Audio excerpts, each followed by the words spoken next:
And joining us today is Senior Fellow at the Henry Jackson Society, Christopher Balding. Hey, Chris, thanks for joining us again. Thanks for having me, guys. Always a pleasure to be here. Yeah. So the last time we had you on, it was right before the election. Sort of the Hunter Biden scandal was the big thing in the news.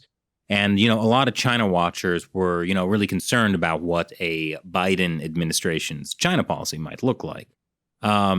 We're about a year into the administration. How do you think the Biden administration has done as far as handling the Chinese Communist Party? I think honestly, it's a pretty mixed record. There's been a handful of small steps forward, and there's really been, I think, generally speaking, a whole lot of nothing that has happened. In the win column, there is, I think, and I personally would count this as a relatively significant win, in the sense of the Australian sub deal, and I think more than just the direct impact, I think it's a much bigger symbolic impact. But I think one of the things that gets lost in all of that is all the reporting indicates that was a discussion initiated by the Australians, that this was not a U.S.-led project to say, hey, this is something we want to accomplish to help you guys, that this was started and really pushed forward by the Australians. I think there has been, and you just saw, I think it was yesterday, Biden has continued to slowly add a variety of different Chinese companies to the entity list. So I think you have to call those small steps forward. They do appear to set to move forward on delisting Chinese companies in a couple of years. Of course, there's a long way to go, but they have released basically a plan to do that. So I do think there are absolutely some small steps, taking place that are positive. I think, however, there is, generally speaking, a lot more standing still and publicity that is taking place than actual action. And by that I mean, just to give you a simple example, the U.S. In the 2021 National Defense Appropriations Act got behind a project called the ORAN Alliance, which is basically intended to make a 5G standard and project, which can make networks interoperable, so that you can take any 5G network component from one company and put in the component of another company with no problem. And what makes that an important project is the U.S. government is actually giving out grants to this and companies to push this standard forward. But what's crazy about it is that China and Russia are a part of this alliance. Okay, and Chinese entity list companies, and the Biden administration and senior senators on the Hill are pushing this forward. So even though right now we don't have Huawei or ZTE in U.S. Telecommunications networks, with a couple of small exceptions, we're that seems to be being pushed, where we would basically reallow Chinese companies, which are not just being given IP to do this, but are actually being given U.S. tax dollars to do this, and are actually actively participating in coding and developing this entire project. There's different waivers that are being given to Chinese companies, and so I think once you weigh all the let's say forward movement and backwards movement, I would probably give them about a C minus. I wouldn't give them a failing grade, but they definitely have not really, let's say, advanced the ball and significantly raised pressure on China. One last point about this: I think the Olympics is a perfect example. They had been being pressured really from the day they won the election, and maybe had taken office, about hey, this is something that should take place.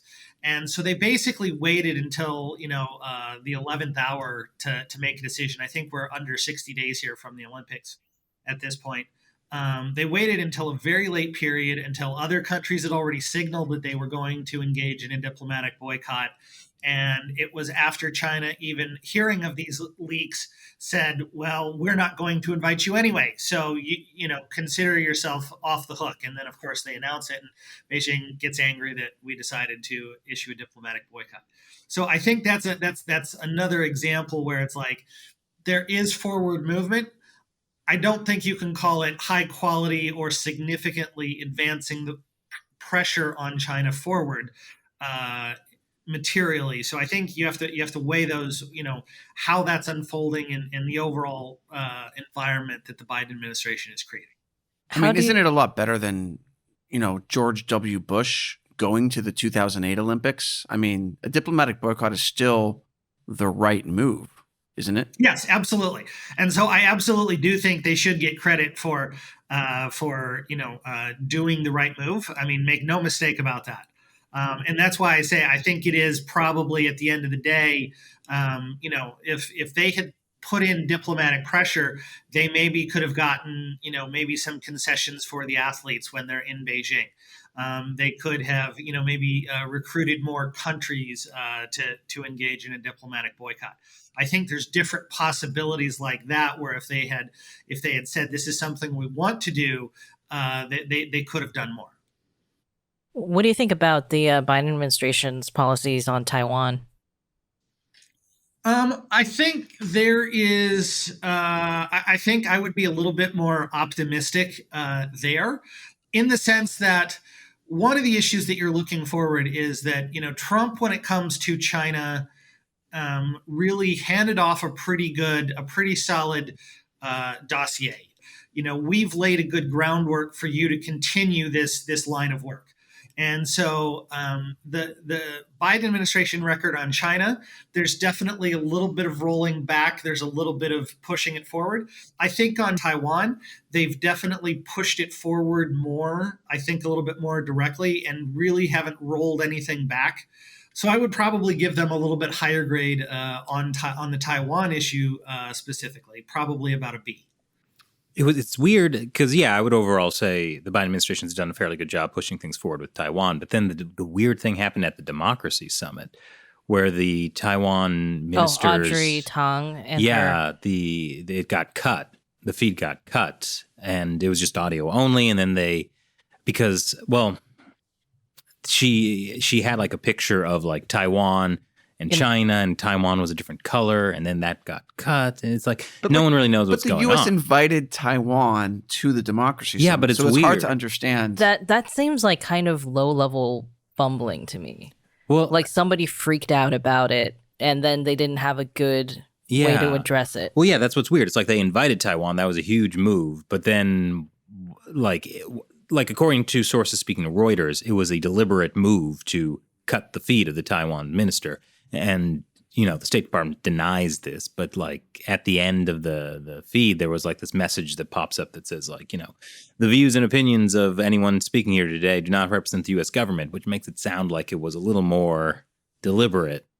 There are two specific stories that came out. One of them is that the White House is watching this feed. They see this and they go ballistic and they start yelling at the State Department. The State Department pulls the feed.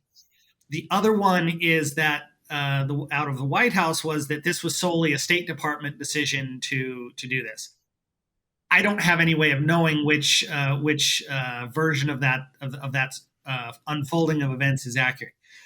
Let's assume, like a lot of conferences, the State Department says all speakers send in your PowerPoints a week ahead of time or something like that. Okay. I'm going to assume that happened. Okay. I mean, I would be surprised if, the State Department didn't say we want to review the PPTs before they go up. I'm assuming then that somebody in the State Department basically signed off on the PowerPoints that she was going to present. I would be skeptical to say that, Taiwan got some slides approved and then tried to slip this in under the noses of the State Department. So at that point, there's it would appear that it got signed off on by somebody inside the U.S. government. And then somebody else inside the U.S. government said, we don't like that Taiwan is a different color. Whoever that is, I can only guess. I mean, there's two different stories. What the truth is, I don't know. I think more than anything, it's a bad look. If the Biden administration had just said, because they drew more attention to it than probably anyone would have cared, otherwise. I mean, they Streisanded what happened, really. And I think more importantly, if they had just said, hey, we're not responsible for those slides, China, we still adhere to the one China policy, our historical one China policy, that would have been a better response than what they did. Yeah, this is why it seems like some weird fumbling to me. Like the people were trying to CYA and it didn't go well. Yes, absolutely. And it really does, I think, appear, rather incompetent. And I think it makes them look not so good and really like they're trying to please placate China.